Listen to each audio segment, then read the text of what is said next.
We'll No, see how. you don't have Live to. streaming is on. Hello, world. My name is Gerry Fialka. It's April 23, 2021. And it's an honor and a pleasure to be here with Kinky Friedman. Kinky, how are you doing today? Gary, I am pretty well considering. I think I'm doing okay. Yeah. Great to hear your voice. What's the best thing for a human being? What's the best what? What's the best thing for a human being?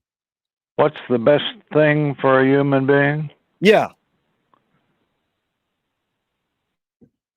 Probably to stay away from. No, let's see.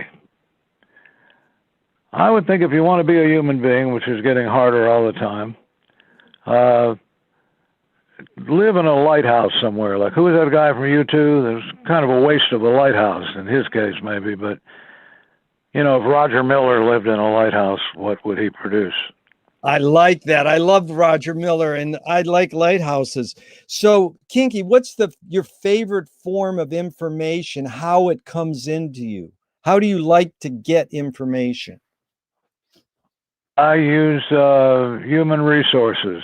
I don't have the internet or email or any of that stuff, partly through sloth, and partly because I don't know. There's just something about it that I think is the message gets lost.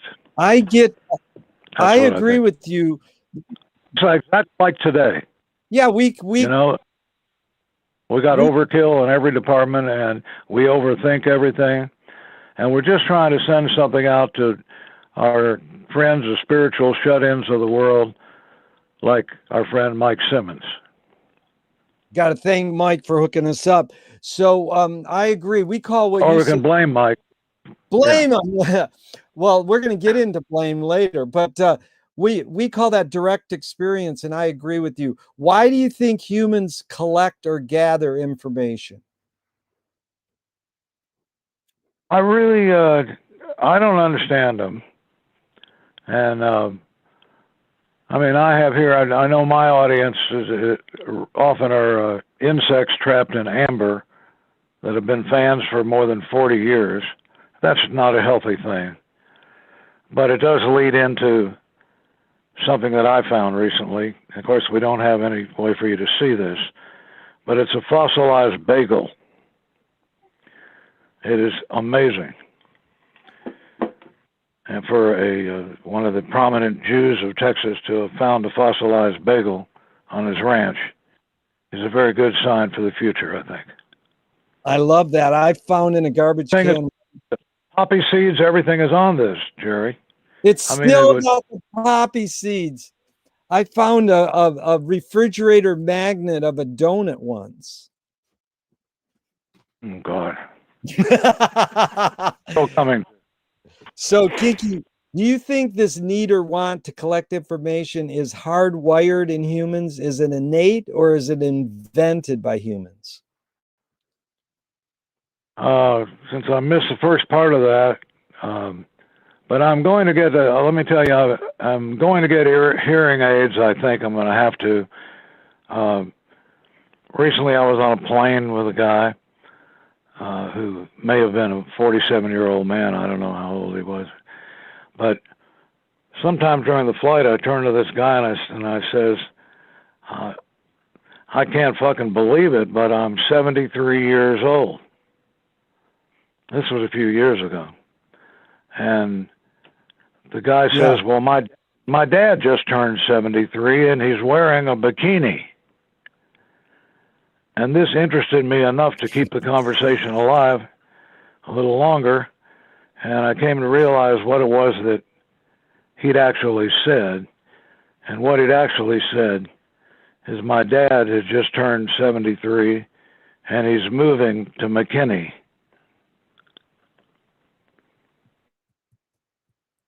But that was a hallucinatory, auditory hallucination that added some spice to the conversation.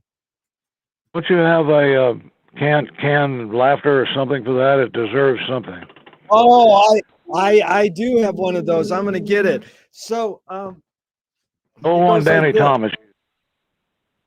And Danny Thomas also got into another field where he really distinguished himself with St. Jude's. And now I'm trying to be a philanthropist with Echo Hill Ranch, which is a camp our family has had for 60 years. But now we're turning it into a Gold Star camp for kids who've lost a parent in military duty. And then a camp also we're having for first responders, kids. It's all for kids 7 through 14. And we're all getting very excited. The Black Rifle Coffee Company is partners with us, and Green Beret Foundation, and a lot of other people are getting interested. Because life is really, as my Uncle Eli said in Chicago generations ago, life is playing a poor hand well. And that's a pretty poor hand you have when your dad or your mom die when you're a kid.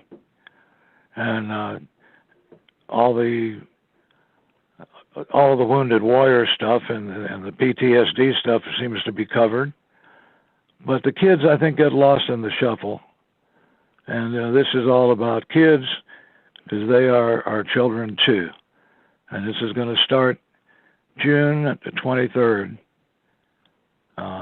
here at Echo Hill Ranch. Anybody interested in getting involved? Money, energy, talent, time. Time is the money of love. Give us some of yours. And you can find us at echohill.org. That's it, echohill.org. So that's what I'm doing this summer and probably for the rest of my life, and it's feeling that I'm in the right place at the right time. Kinky, thanks for helping others. So can you conjure up your earliest memory ever, or one of your earliest memories? Well, since I've forgotten the first half of my life, that's going to be a little difficult. But I do remember Irving Berlin's last memory of leaving, I think either the small town in Russia or Poland that his family just got out of in time, was turning around and seeing the whole house on fire in a pogrom. And that was the last he saw of Russia or Poland. And I don't know which. They're almost interchangeable in those days, I guess. But then he got to America and somehow magically wrote songs that will, of course, live as long as there is in America. And terrific stuff. Doing it all with the black keys on the piano, of course. Irving Berlin. He was a Jew. Dude, I agree with you. Irving Berlin is a great songwriter. So how did you form an interest in music? Were your parents playing music around the house, playing records? They weren't. Sure they were. Yeah, they were playing what was folk music, I guess standard folk music then. There was one interesting thing about songwriting that we learned from Irving Berlin, and that is that he wrote his first songs at the request of the sergeant in the military in World War I. And then he wrote a batch of songs during World War II. But the box that had the songs in them was untouched by him because the officer came in and made fun of the song. And of course the song was God Bless America. And this commander of the base felt this was too schmaltzy, corny. He didn't like it. So it stayed under wraps for maybe 20 years. And then God Bless America came out, and of course, was a hit. But Next Kinky, customer. Did you go into a diabetic coma, or are you still with us, Gerry? I am here willing and able, and that was a beautiful word you brought up, schmaltz. Kinky, how do you define schmaltz? Do you like it, dislike it, and what's the aesthetics around schmaltz? I've always liked it, but you got to know where to put on the brakes. And what I've done, well, I started with schmaltz, and with humor, wit, satire, that sort of thing. They ain't making Jews like Jesus anymore. Proud to be an asshole from El Paso. Those kind of songs. And of course, my first song I wrote when I was just 9 years old. Old Ben Lucas had a lot of mucus, and it's very hard. Of course, they say there is. I think F. Scott Fitzgerald said that there is no second act in America, and there probably isn't. But I'm trying to prove F. Scott wrong. That there can be. So I'm writing a different kind of song now, and it seems to be working so far. And people they take you more seriously if you're writing songs about dead people and tragedy. And so it's not for that reason that I have turned to writing serious stuff. But, I talked to my friend Norman Greenbaum the other day, and that song, Spirit in the Sky, has been a real financial pleasure for Norman. But he was asking me, what funny songs have I written lately? And the answer is none. They're pretty serious songs. That's some of the best stuff I've done. And whether it's gonna work or not, because of course I am 76 years old, though I read at the 78-year-old level. But Kinky, I'd love to know your roots of your sense of humor. Who were you, who to help develop your sense of humor? Books, reading, radio. Who were your heroes growing up comedy-wise? All the above. Jackie Mason. Most of television was terrific then. It had everybody from Ernie Kovacs to Jackie Gleason to Sid Caesar to Jack Benny, on, and a lot of them that were just terrific, were geniuses. And of course today we have zero. Today television is it's a lost art. Just like writing letters to people.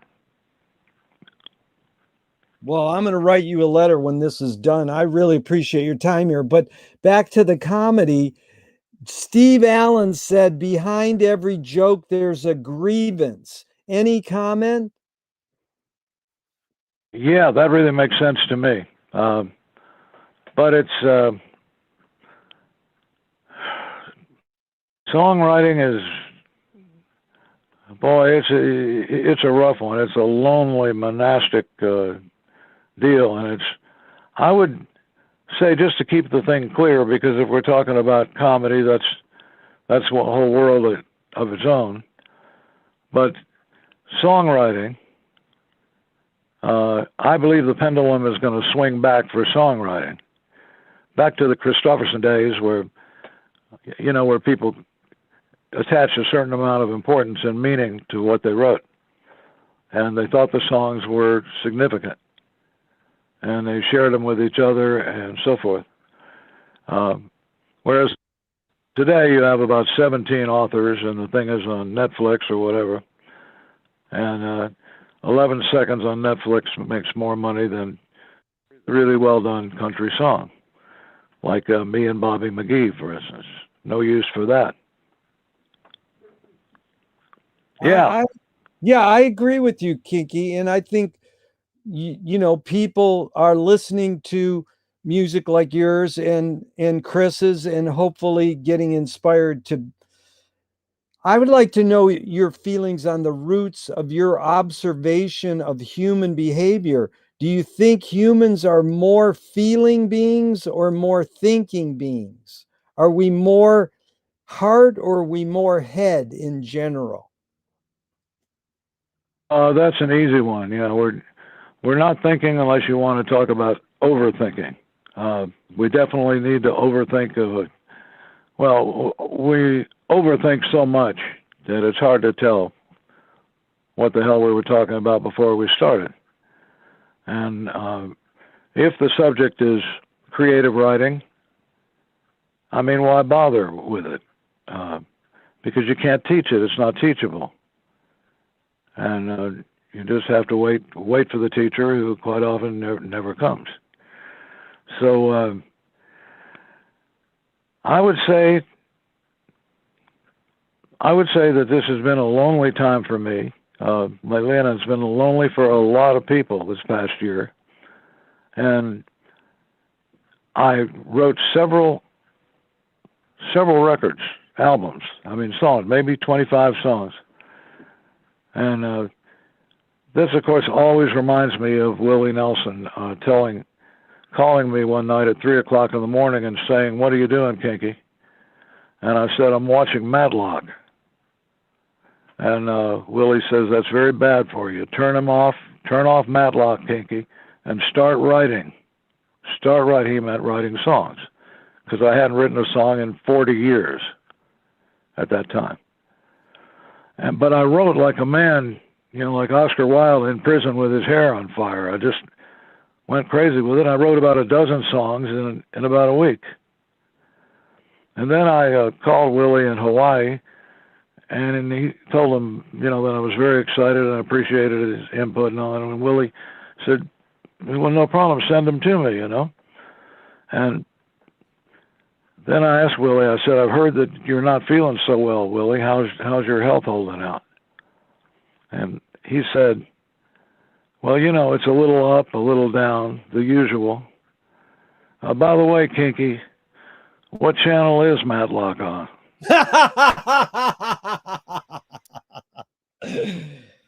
Boy, Kiki. So I think we can all, if you can figure out who the Matlock is in your life, Matlock's a pretty good show. I mean, it's hard. I like Matlock, but if you're watching Matlock at 3 o'clock in the morning, or you have something similar, it's not the worst thing in the world. Yeah. But that's what you need. That's what you need not to do, if you can stop it. And that's when I started writing songs that arguably are the best stuff I've done. And beautiful. I look forward to hearing that. Kinky, it's like W.C. Fields. He goes, everything in moderation, one cigar a day. But, this thing about songwriting, let's stay on that for a second. When you're writing a song, how much are you thinking of your audience? Do they play a role in your songwriting? Good question for a change. I mean, it's very difficult to ask a question about songwriting or to give an answer. But in regards, and pretty soon you forget what the question was, which I've already done. So what was the question? Like when you're writing the song, how much are you thinking of your audience? Got it. Not at all. I'm thinking only. I'm thinking of a silent witness. I'm thinking of writing a letter that says, "Dear Gerry," and then I write the letter to you as if you were a lost cat or a dead friend. Yeah. And write this letter, and then I take off the "Dear Gerry" part. Nice. And I either have a song or I may have a book, possibly. But I mean, there's a song I've been trying to write for 40 years about the love of my life, Casey Cohen in Vancouver. And I've finally done it this year with the song "Casey Needs a Song." And this one, I think, and some of the others are going to break through the white noise in the system this time and get out there, which is a whole nother story. Once you've written a song that you really like and think it's got something, how in the hell do you get it out there today when charts don't mean anything? Nothing means anything. And it's impossible to gauge, if the song is really doing anything, or if anybody's hearing it, or is it just going off into the ether? Well, it's a jujitsu. You'll work it out, man. It's a push and pull, and you learn how to take a defect and flip it into a affect. But what's the function of music, Kinky? Well, that's a tough one. Music is probably, at best, it's an entertainment. If you get into the Christopherson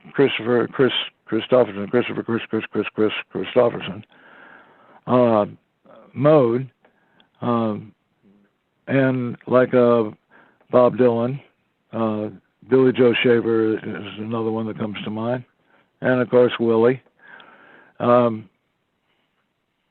songs in there that are like prisoners trying to get out, but they're trapped.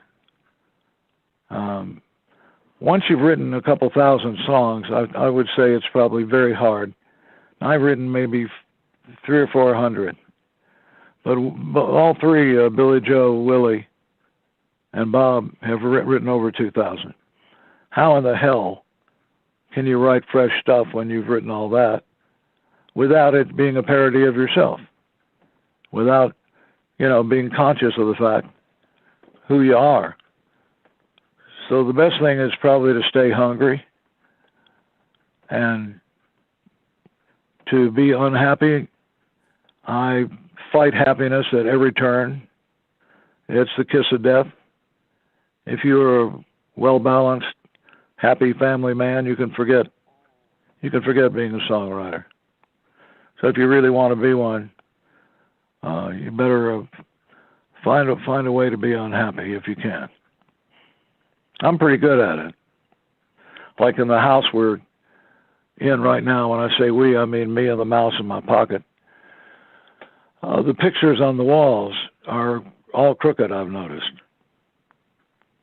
And I think when you live alone, the pictures on the wall are usually crooked because you got nobody to stand back there and adjust it and tell you stuff. And that brings to mind my favorite Greek sculptor, Polycritus. And Polycritus was probably the greatest sculptor of the time in ancient Greece.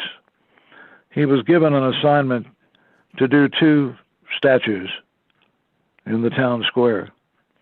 So he set up shop in his living room with one statue, and the other one he put in his bedroom where nobody went. And the one in the living room, he would listen to friends of his give him advice. And when they came in, they said his eyes look too close together, that leg is too long. And he would adjust and adapt that sculpture to what his friends said. The one in the bedroom, again, no one saw. But on the same day, both of them were unveiled in the town square of Athens. And when they showed the first one, the one that Polycritus had in his living room, the people spit on it. They jumped up and down, and the critics hated it. They said, this is the worst piece of shit we've ever seen in our lives. And then they got over to the second sculpture. And when they unveiled that one, there was just a hypnotized silence in the crowd. That this thing, and they wrote immediately, the critics, this is the most majestic thing that we've ever seen in art. This is a great work of transcendental art. It's a great work. It's almost indescribable. And it was inevitable, but the critics asked him, I said, how is it possible that the same hand and the same heart and the same guy could paint, could sculpt something as great as this and something as bad as that one? And Polycritus said, that's because I did this one and you did that one. Oh, that was so well put. It reminded me of Picasso was finishing his painting Guernica in his Paris studio, and these German officials, government officials, were touring the art studios. And one of them walked in, looked at Guernica and looked at Picasso, and he said, "Hey, did you do that?" And Picasso said, "No, you did." Mhm. That's Yep. good. That's from Picasso to Polycritus. Yeah, we got it going. So, Kinky, this is good. What you said just before the sculpture story was this need to have pain or an unhappiness to stay hungry in your creative process. Who did you get that from, yourself or the way your parents raised you? What's the origins of your knowing that as your life attitude? You know, I've forgotten the first half of my life, and it serves me well. And what I mainly think of is that when one door closes, another door opens. Otherwise, it's a pretty good car. Otherwise, it's a car. So if you're driving, don't forget your car. Low. Good God, ain't it? I have no early influences would be, yeah, that would be a very tough one. Hank Williams would be one. Yeah. And beyond Hank, I don't know. Well, what you know is. what they.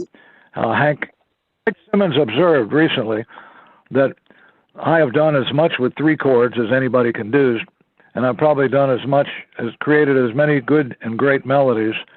The only one that's done as many as me is Hank Williams, using 3 chords.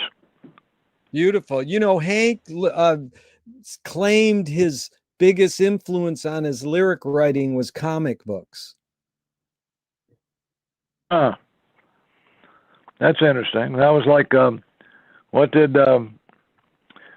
Sinatra? Well, no, Willie's chief influence was Sinatra. Sinatra's influence was, what's her name? One of the black singers that one of the woman, the famous one that, the one that Sinatra would have been influenced by. It would probably be Billie Holiday or Ella. Billie Holiday. Yeah. Billie Holiday. Yeah. Was probably right.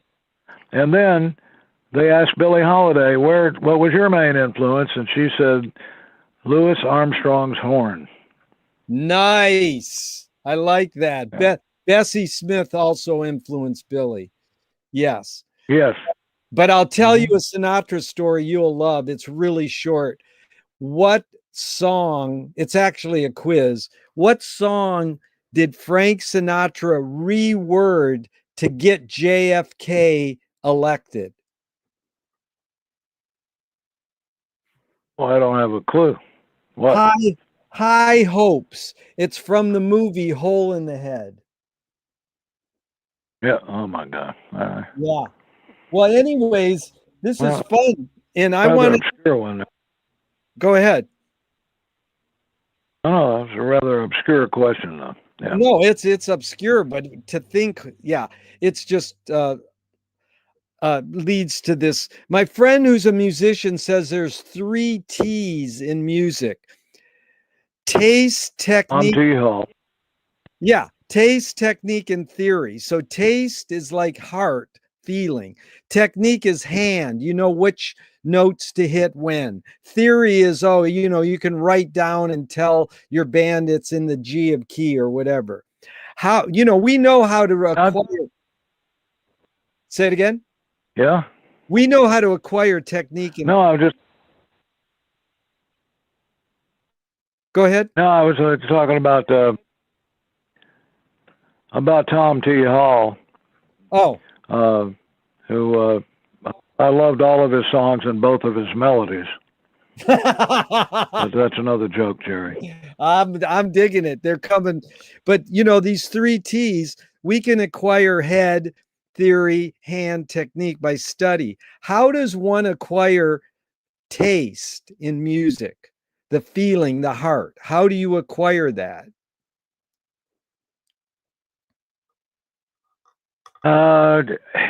It's said to be just like chopping wood, that it's just a job. And I think Van Gogh did most of his painting to pay the rent, and which he could not do, and ultimately utterly failed. So I think failure is a key element too. I think if you can fail and you know how to do it, then you can succeed. And when you look at Willie's story, you really see failure is what got him to success. There's no question about that. And that was, we're talking about all of the executives, record company people on Music Row, whatever. They thought this guy was a loser, and they were happy to see him leave. And they never thought they would see or hear him again when he left Nashville. He drove off in a petulant 1937 Snit, I believe. But it didn't take him long. Did not take Willie long after that. That's a good story. After he turned off, what's the guy's name? Sinatra. Who's the guy's name that he told me to turn off at 3 o'clock in the morning? Matlock. Oh, Matlock. When Willie turned off, his career began. That's good because you actually, Gerry, you got to remember this is no shit here. If Willie had stayed in Nashville, it had one more hit. And he had "Crazy," which was the biggest jukebox song of all time, Patsy Cline. But when he wrote "Crazy," he wrote under another title, the title "Stupid," instead of "Crazy," and then he quickly changed it before he gave it to Patsy Cline. She ran with "Crazy," and of course it was a huge, just a smash. If he had not done that, if he had stayed with the name "Stupid," we probably wouldn't know who Willie was. He would have stayed in Nashville and written very, songs that nobody listened to. Well, Frank Zappa said stupidity. They were treated him very badly. Yeah. Frank Zappa says stupidity is the building block of the universe. Did you ever encounter Frank Zappa at all? I never did, but a lot of people heavily influenced by him were friends of mine and were close to him. He was a little ahead of my time, just a little. But he had kind of the right idea. Yeah. He said, "I'm a failure, but I'm not a miserable failure." Uh-huh. But I like your thing. Well, go ahead. Fight happiness. Fight it at every turn. Fight. Yeah. Can't create anything great if you're happy. Well, so, and are you familiar with the song "Old Five and Dimers" by Billy Joe? No? I'll look it up. Yeah, check it out. Yeah, I'm going to record that with that. That's one of the greatest country songs ever written, probably beyond country. "Old Five and Dimers," and is said to be John Steinbeck's favorite country song. Nice. Or so he told Billy Joe. He told him. Very good. Well, that's Steinbeck as a lead into one of my questions. In Grapes of Wrath, the movie based on John's book, the guy standing there with his gun, and a fellow citizen of his town, government official, comes driving up in his car, and he says, "Hey, you're going to have to leave. We're building a highway through your land." And the guy's holding his gun, and he says, "Well, my grandfather farmed this land, my dad farmed this land, and I farmed this land. We own this land. Who do I shoot?" So is blaming innate in humans? or is blaming invented? What is the function of blaming? Does blaming work? Suss out the whole thing of humans need to blame. Well, they're often right, but this comes now into the field of the narrow field of politics, and my definition of politics is poly means more than one, and ticks are blood-sucking parasites. And that's what we today. That's what we had in Mark Twain's day and in Will Rogers' day too. Yeah. We had parasites. Yeah. And they're horrible. Yeah. They're just bad people. They are the people who used to be hall monitors. Now they're in government. Yeah. And they're not even straight bureaucrats. I mean, they're corrupt bureaucrats. And we all know it. Everybody knows it. Yep. So leads. Let's do something about it. Yeah, let's give it a shot at least. That's a beautiful statement. Let's do something, be active. And I asked this question, Kinky, how do you advise someone to deal with an enemy? Let's go through a few modern thinkers' thoughts and you can react. Alan Watts says, if you acknowledge your enemy, you empower them. Any comment? Yeah, I would say something my father always told me, which is that judge a man by the size of his enemies. Yeah. In other words, totally. If you and I are in an argument over where we're going to put a fence, that's not a very big enemy there. But if you take on a major corporation or a tech firm or like Aaron Brockovich or one of these type of deals, if your enemy is huge, bigger than, stronger than you, that says a lot about you. That you're descended from David, usually. And that's a good thing. Spiritually, even if you're a spiritual, if you're a Jew by inspiration, we'll take you. Kinky, this is good. I'm learning a lot and I appreciate it. The next quote is from Francis Ford Coppola. He stole it from the mob and the samurais. Keep your friends close and your enemies closer. Any comment on that one? Well, that was LBJ's advice too, and he did it. But LBJ was crooked. I mean, he was stuffing the ballot boxes in high school for his candidacy for a student council. So that's how good he was. And he's not inspirational. The one thing a president can be is inspirational, and that's kind of where Biden has let everybody down, and that's why Obama had a very good comment on Biden, which is, what is it, Gerry? Do you know it? If you know it, it'll take me about 23 seconds. Since my doctor told me that I had AIDS, and that I also had Alzheimer's, and I said, well, at least I don't have AIDS. Boy, you and Paul Krasner have supplied me with so many great jokes. I meet a lot of beautiful young women with your jokes, so keep them coming. Well, here's the next one. I'll get a section. Say it again. I'll become a tranny so I can entertain you better. You know, the best pickup line in a bar ever is your husband married? A good one. Okay.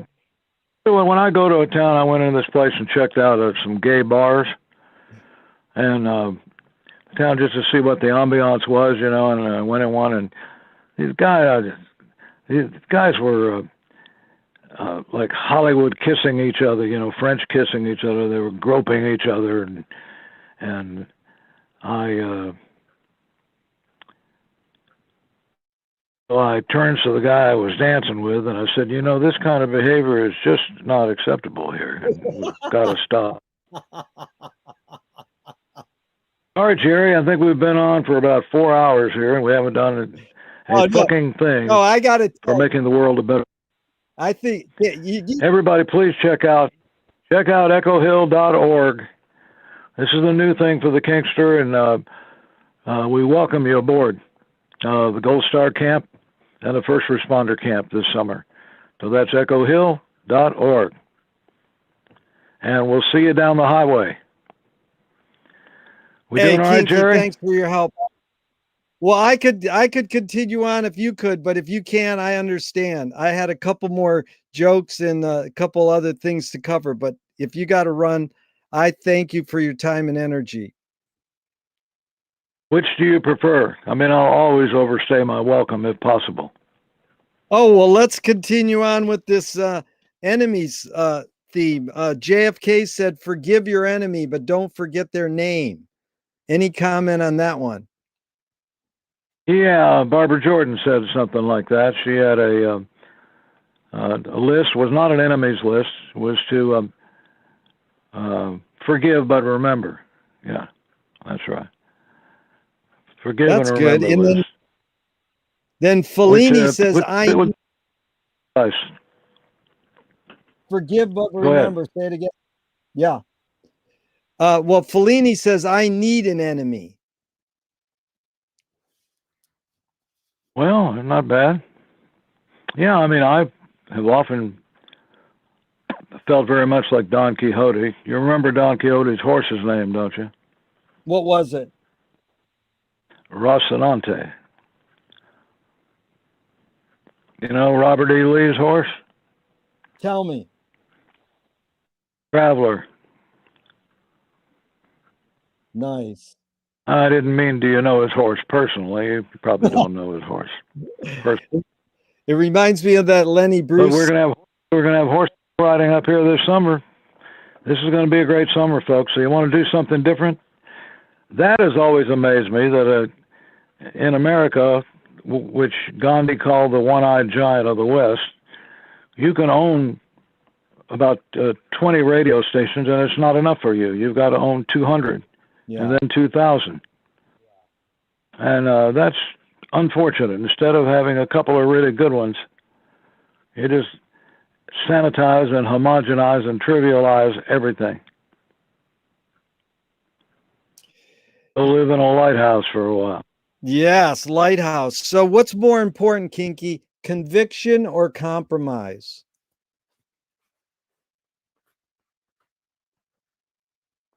Well, that again falls, I guess, into the field of politics, but probably conviction has been more, has inspired me more. And I think all of this is about inspiration, isn't it? I mean, you could still have a bad effort or a failed effort.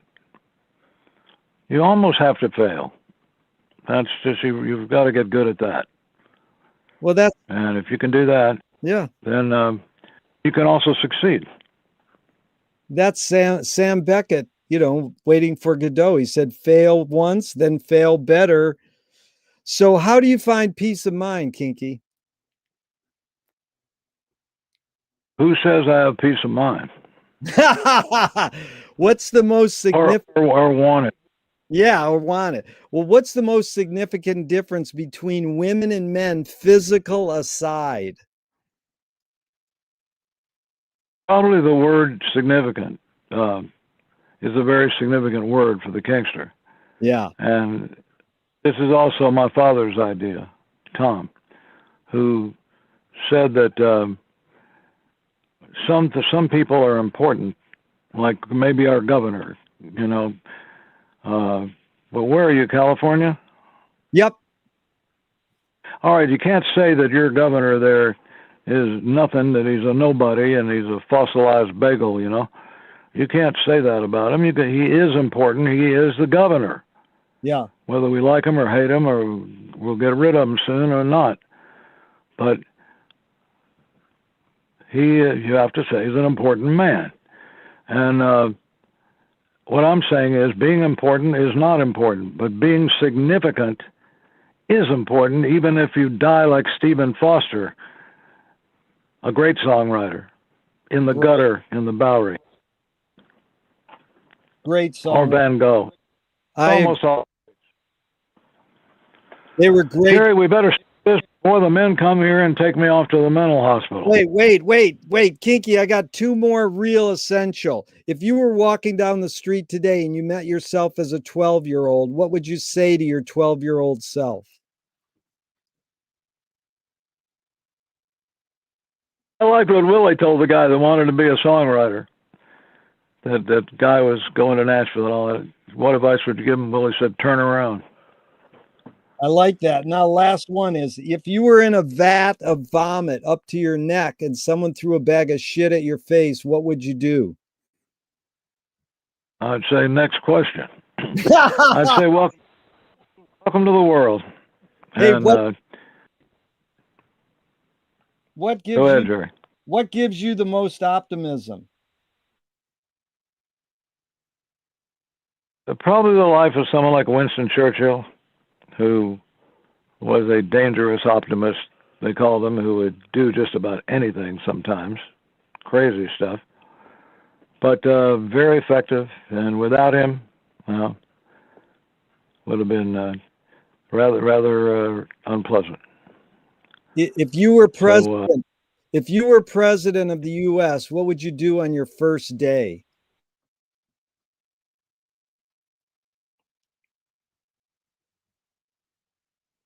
Well, I have to decide whether I wanted Kamala or Susan Rice to be the vice president, because I probably wouldn't want to be working too hard.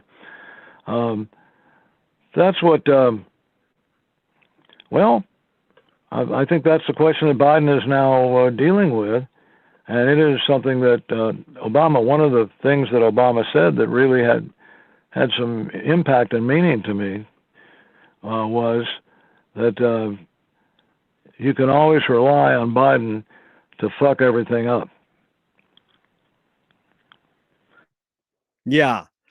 Well, let's hope for the best and keep the fire going under his feet. But you know, we just say good luck, brother. Well, there's a socialist. There's a socialist, John Basil Barnhill. He said, where the people fear the government, you have tyranny. Where the government fears the people, you have liberty. And, you know, how do you personally handle these false fears, like war on drugs or war on poverty or war on terrorism? Well, I'm not afraid of any of this shit. I'm only afraid that I may have to stop talking about myself for 20 minutes.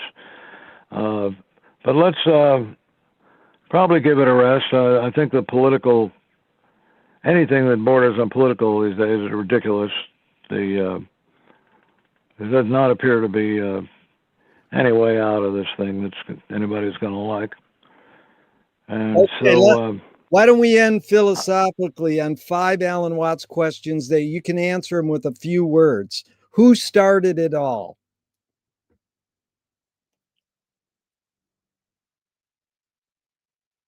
Well, are you speaking now metaphysically, spiritually, politically? However you want to. You put it in the context you want. All right, Hank Williams. Are we going to make it? No. Where do we put it? Right up your ass. No, I'm sorry. Did somebody say something? Who's cleaning it up?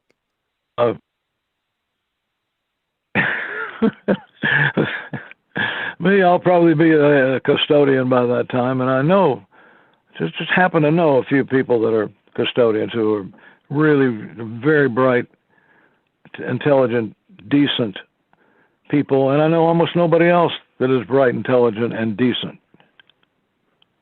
I'm racking my brain to think of anybody. Can't do it. But I will say this. Yeah. I will say this, that this fucking record, the title of which is The Poet of Motel 6. The Poet of Motel 6 are some of my best work, and this thing will be coming out down the line pretty soon. And we'll see if it's every single person that a song is about has been bugled to Jesus. Every one of them is dead. which I did not realize when I began writing this record, but I do now. Well, we look forward to that. Kinky, the last Alan Watts question was, is it serious? Continue. There's no way I can. I'm stressed to the total limit. I'm a very busy man. Well, you can answer that, Kinky. Go ahead. Is it Go ahead, Alan Watts.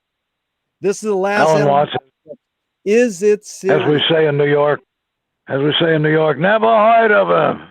Never heard of him. But do you think life All right, is... Gerry, we'll see you down the highway, brother, and give my love a big kiss to Mike.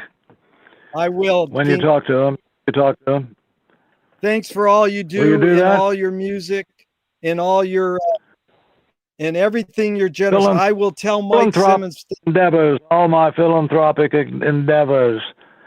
Yeah, pray for us in this thing. I think we're going to do really well. And do you pray? Check it out at phil.org. All right. What? Do you pray?